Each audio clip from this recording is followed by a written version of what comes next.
Thank you for tuning in today. I'm your host, Philip Dearborn, president of the Association for Biblical Higher Education. And we are honored to have as our guest this week, Roger Parrott. Roger has served as the president of Belhaven University in Jackson, Mississippi since 1996, and has established himself as one of America's most experienced university presidents. And the thing is, if you ever get a chance to interact with Roger, he's so incredibly humble and willing to share all of his experiences and what God has taught him along the way. And I've invited Roger in to reflect over his leadership years and capture what he sees as keys to successful presidential leadership. So welcome to the show, Roger. Glad that you're here. Hey, thank you. Treat to be here because I love ABHE. I'm a huge fan. So I love what you're doing, love what your schools are doing, and this is a joy for me. Well, thank you so much, Roger. Appreciate it.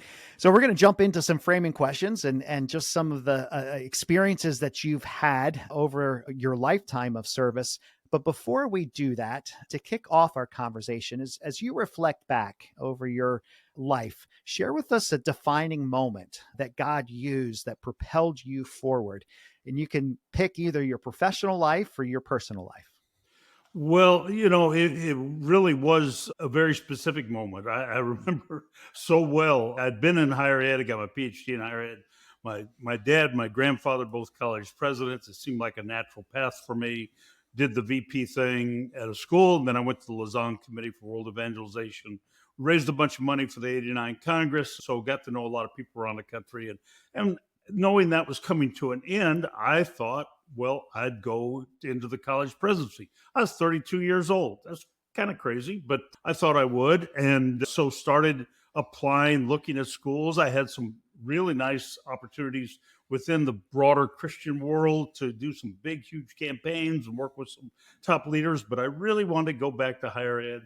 And nothing was hitting. Philip, I was getting turned down by schools I couldn't believe. I was getting turned down everywhere. And I'll never forget, my wife and I were on a long walk one night, and we finally just said, we don't have to do this. Let's just commit it to the Lord. Let's forget this. Let's go out west, and we're going to plant a church. And that was our dream and desire at that point. We just gave up the college presidency, and within 2 months, I had 2 offers for college presidency. So I think there's something important for college presidents to not want this job. In fact, I get a lot of people ask me, well, how do you become a college president? Well, and my question back to them is, do you want to get the job or do you want to do the job? Because a lot of people want to get the job. They think there's prestige, there's title, et cetera, et cetera. But, if you don't love doing the job, you shouldn't be in this business. Find something else to do. Yeah. Wow. What a story. I often have shared with people. They're desiring to do something. Proverbs 16:9, in his heart, a man plans his course, but the Lord determines his steps. To just open up their hands and allow the Lord to lead in that direction. And when we try to cling on to it, and the Lord is saying, nope, I got this. Don't worry. I got a plan for you and I'm working it out. It's a lot better than the best one you got. That's right. That's right. Yeah. And I love that perspective too, of seeking after the presidency. And people are drawn to the romance of leadership, all of the perks of the presidency, but you've spent a lifetime of doing the hard work of rolling up sleeves and just doing the work of presidency. I love it every day. That's awesome. So what we're going to do is kind of reflect back on that and your leadership experiences. And you shared a little bit there that you're a 3rd generation university president. There would probably be no way to figure this out, but it'd be hard pressed to find too many generations of families that 3 generations have served in the college presidency. So not only did you grow up with it, grandfather was also involved in a presidency. So as a 3rd generation university president, there's been turbulence in higher education. Have we always had that turbulence, or is what we experience today something unique from what 3 generations of presidents have seen? This is totally unique. It's not just unique from 3 generations. It's unique from 10 years ago. I've been in the president's chair for coming up on 35 years. I've never seen a time like this. And it's a number of things. First of all, the margins are thinner than ever. The financial margins are thinner than ever. the hiring market, the number of students, everything is thinner than it's ever been. You just don't get much wiggle room. If you make a mistake, there's not a lot of opportunity to recover. And so I've never seen it like this. I think the time frame to fix problems is tighter than it's ever been. Mm-hmm. We don't have the luxury of, well, we'll get that right next year. No, we need to get it right next month or next week. We just don't have, we used to be able to have, fix it over 2 or 3 years. You can't do that anymore. You won't be around if you do. So I think that's a big change. I think another big change is there's just fewer options. It used to be you get in trouble a little bit. Well, we start a new program, or we go find some international students, or if you're a more of liberal arts like we are, you add another sport or something. We don't have those options in the same way. So there are no easy fixes to any of these things. It's about executing extremely well what God's given you, being extremely efficient in how you do it, and almost never missing. And then I think the fundraising demands are more intense than ever, especially on presidents. And presidents are in a tough place with fundraising. That's why from time to time I coach a few presidents on their fundraising, because they're put into this job expected to raise money, but they can't ask anybody really how to do it, because the people they'd ask are their donors, because they're bored and they're supposed to know how to do it. And so not only do they have pressure to do what they're not trained to do, but the other issue is what they need are money for. They don't need money for new buildings and projects. They need money just to operate the place. And that's sometimes the hardest money to raise. And you got to get more creative in that. So those are some of them. I mean, to me, the list goes on. I think boards are a lot less understanding of the complexity of what higher education is facing. In fact, I just had my board meeting on Friday this week, and I gave my board an illustration. I said, I want y'all to understand how dynamic this industry is. And I said, think of it like the television industry. Television used to be a thing that was an event for a few hours a day. The family gathered around the TV.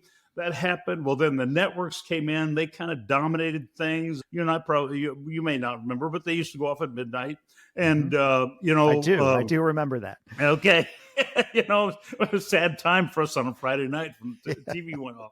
And then local stations came in, and then cable came in, and you had dozens and dozens of channels. And everybody thought, well, it's really changed. No, then it kept going. So then the rental thing came on, and I wrote in a book the illustration about how Blockbuster could have bought Netflix for $50 million, and they passed on it because they thought they had it nailed with rentals. People wanted to come into the store. And then we all had VCR machines. We all recorded. Then we built home theaters. You can't even give those away now. And then we got DVRs. And then it's changing again. It's going to individual streaming, binge watching, YouTube. So that industry is changing. And no matter how much the industry changes, the market changes with even faster.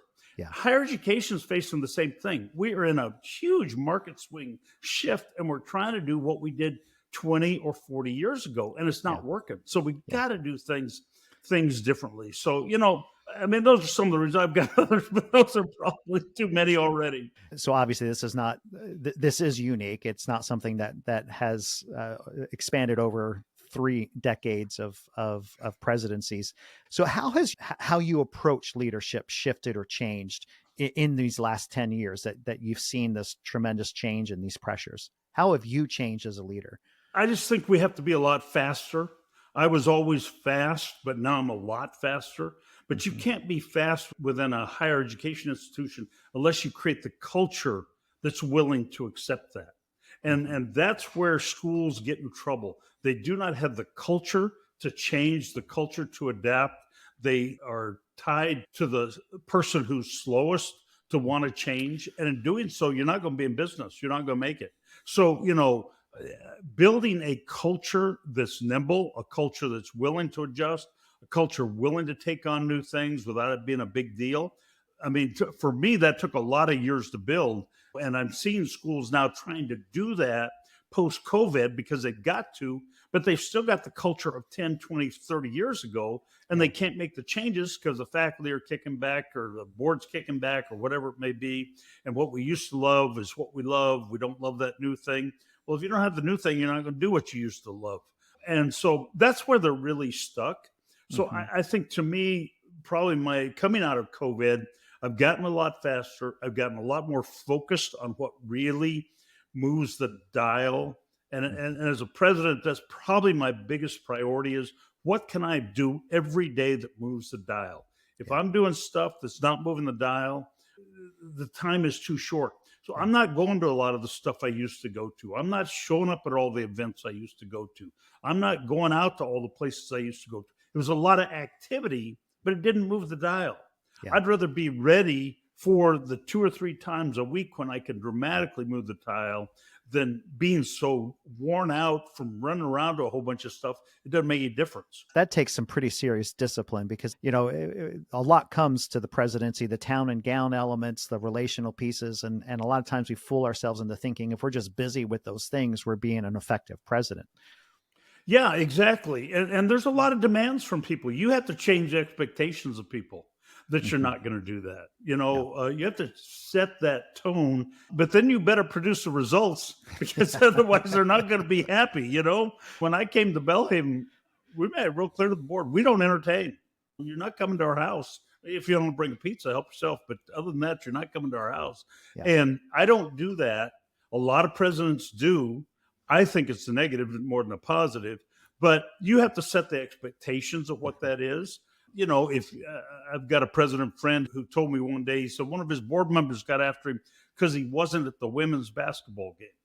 Well, if you're going to set the expectation, you're going to show up to everything. That's all you're going to get done. Yeah. And the problem is not that you don't have time. The problem is you're so tired, Yeah. you won't make good decisions on the things that really count. Boy. Take rest as part of your job. That is part of your job, to have your mind cleared, your spirit rested, and to have the thinking time you need to deal with the things that really make the difference. I mean, in this job, you're going to make or break your year probably on 7 or 8 decisions a year. And getting those 7 or 8 right is just critical, absolutely critical. You can't afford to miss, again, because the margin's just so thin. Yeah. Yeah. A lot of wisdom there. We could probably fill a couple episodes talking about each one of those different things. A lot of it is being comfortable in who you are, how God has created you with your gifts, talents, and abilities, and what you bring to the table. And I think there was also a neat connection there to make sure that with your board, there's clear expectation between the president and the board as to what the board expects the president to do, and the president being clear with the board, this is what you've hired me to do. Critical, and it needs to be written. I do every year with my board what I call an evaluation conversation. It's not an evaluation and it's not a feel good. It's an evaluation conversation where essentially I take the goals that we had set together, the board and I had set together for my personal priorities, not the institutional priorities, for my personal priorities, what we set last year, and I give accountability on each of those goals, and then together we set accountability goals for the coming year. Now, they 99 times out of 10 take exactly what I give them, but they'll tweak it a little bit or they'll move the priorities on them a little bit, and that's good. But the other thing I do that I think is part of the reason why I've lasted as long as I do have is that in every board meeting, I give the board an executive session without me in the room. And then I come back in and they do an executive session with me. And what that does is it helps the board to be very frank and direct about where you're missing it. If presidents will do well and survive if they will periodically take that guidance and direction or criticism. The problem is they wait until it blows up because they never get the board a chance to discuss it. And then there's a mess. And then, the president of ABHE's got to come in and try to clean up, help the board to understand that it's hard to get new presidents when you fire presidents. But we've got to take purposely leadership in that as presidents, because especially for good presidents, and there are a lot of good presidents, but the problem is the board will say, oh, no, we don't need to do that. We just did that last year. And I say to my board, yeah, you do. We need to do it again this year. Yeah. And we do it every single year. And I think it really makes a difference. So you've recently written a book, Opportunity Leadership, and I had you in to our annual meeting a couple years ago, and you actually shared one of the plenary sessions on Opportunity Leadership, the book. And the setup for it is kind of humorous that we had just gone through a strategic planning process and talked to the membership about strategic planning. And your book, you basically say, strategic planning, throw that thing out. You got to be all about opportunity and leadership. So it's game changing. It's a provocative book and has become for me personally in how ABHE approaches how we plan. Isn't it a dangerous thing to suggest to especially institutions of higher education that they throw out their strategic plan? Well, first, Philip, your introduction was the single best ever in the history of my life of speaking at events. So thank you for that, because I didn't need to say anything after that. I mean, That's it's right. living That's right. proof. Yeah, planning doesn't work, long range planning. And I'm talking about destination planning. I'm not talking about operational planning. Yes, we do operational planning, but predicting futures and predicting destinations, I don't know where Belhaven will be 5 years from now. I don't know how many students we'll have. I don't know what new programs we'll have or which ones we'll cut. We trust opportunities for that, but we plan very well what we do. So it's dangerous if you think, well, I'm not going to plan at all. Yes, you need to plan what God's already given you, but don't try to predict God's future destinations. Look for opportunities. I just met a few minutes ago in my office a potential faculty member for a new program that we're starting. He couldn't be more perfect. That's God's opportunity, bringing the right person to us for the right moment at the right time. And we have to look for those opportunities. And so, what I really encourage is it's a mindset, it's an outlook, it's a culture, it's a theology of really trusting in God for our future. We all preach it, but we don't live it very good because we have our long range plans because we think that's how a president has to operate. After the book came out, I had one president call me and he said, I stayed up all night reading your book. And for the first time in my life, I don't feel guilty. I don't have a long range plan. Yeah. And so, it pushes pretty hard on this concept of giving up long range planning and letting that go. Now, that's hard for institutions. If you do that overnight, you're going to get fired. So don't do that. The book kind of lays out a process for how you go about it. But there's so many bad things about long-range planning, and it takes so much energy. I have not attended one long-range planning meeting for over 20 years, and it's fabulous. Yeah. Yeah. Is this something that you grew into? Because you became president at what age? 30, 32? I think 32 or 34, something like that. Yeah. Yeah. So pretty young. 34, I think. Yeah. Okay. So 34 years old coming into the presidency. Let's put it this way. For 20 years, I did traditional long-range planning. I had the blue ribbon committees. We did the whole thing. We had the 5 goals that I can tell you before your committee even meets. We came out with all the stuff and we did the whole thing. It doesn't work. And I just got to the point where I realized it doesn't work. And the trigger point was when I came to Belhaven, we were in trouble with our accrediting association. One of the issues was over planning. I had President Sanford, Tom Courts, offered to come over and spend a half day with me, which he did. Brought his vice president of planning. We spent a whole half day on working on that and some other issues. And with his vice president for planning in the room, he says, I don't think one significant thing that's ever happened at Sanford we planned. They all came by opportunities. And for me, that flipped the switch. And I never looked back after that. Wow. I just had to figure out how to do it. And that's why I wrote the book, because nobody else had been doing it that way, and I wanted to help others find the way to get free from this albatross of long-range planning. So you shared the story in the book, and I'd love for you to recount it, going to one of the first board meetings under this opportunity leadership mindset, and you kind of set it up with the board to say, okay, these are the things that we have accomplished. Go ahead and tell that story. Oh, it was so fun because we'd gotten into it. We were into it for a few years. And I thought, I need to show them that this works. And they bought in. We didn't have a plan, but I took them a paper and it said 5-year plan on the top of it. And then I started to go through it, and it was like 73 items or something. But it had like growth, 43% in enrollment, 21% of fundraising, 31 million building, 7 new undergraduate majors, 8 graduate majors. I mean, it was this huge stretch. And I got to the end and I said, this isn't the plan for the next 5 years. This is what we actually did the last 5 years.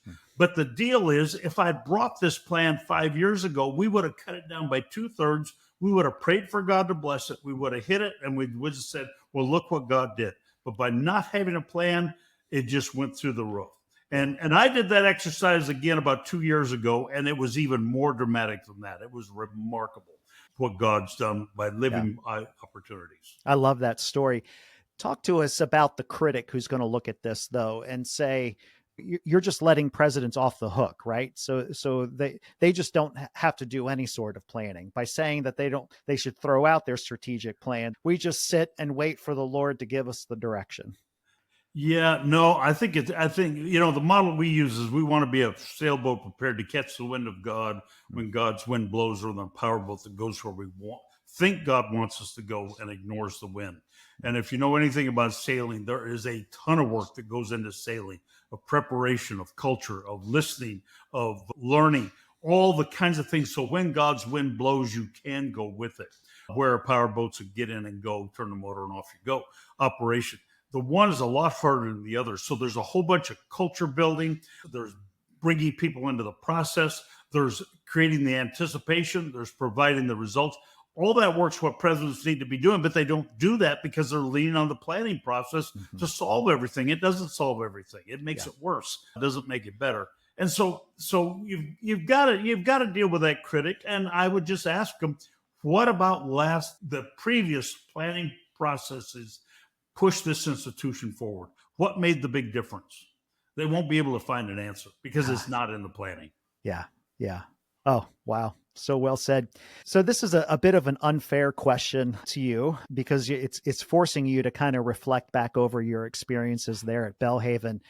You have been a very successful president, and sometimes it's difficult for people to talk about their successes, especially when they're humble leaders like you are. So I'm asking you to kind of put that aside a little bit. And as you reflect back over your years of service, distill for us your top 3 reasons why you've been so successful at Belhaven.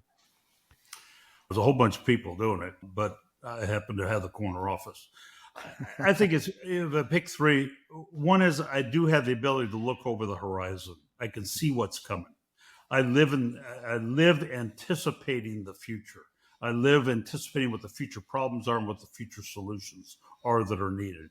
I never go into a board meeting without every question answered the board could ask before they ever ask it, and seeing what's coming, because I do have a different perspective, but I help my team see that so we can rally around that. So I think that's one. It's a unique gift God's given me that I'm thankful for. Which, if I can interrupt you there, it connects to really what we talked about at the top of prioritizing how the president spends his or her time. That if you're just filling it with busy activities, you don't have the margin. You'll allow the tyranny of the urgent to just take over.